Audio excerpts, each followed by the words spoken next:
So, been fiddling around with the Skyline today.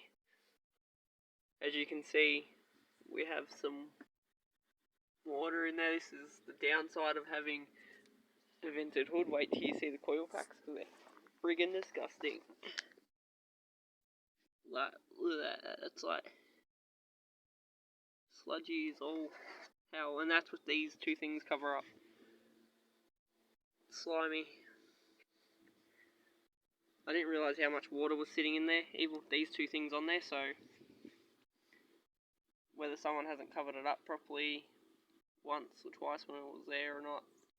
But yeah, you can see it's filthy and covered. And I've also, the reason this one's lower is because I've already started putting rag in there.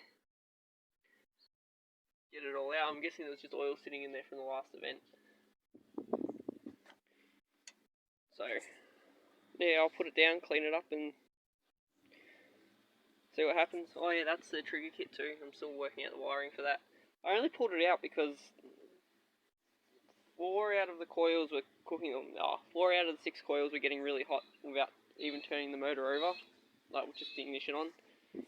So I thought I would investigate. It's been actually quite nice today, so I thought I'll try dry them out.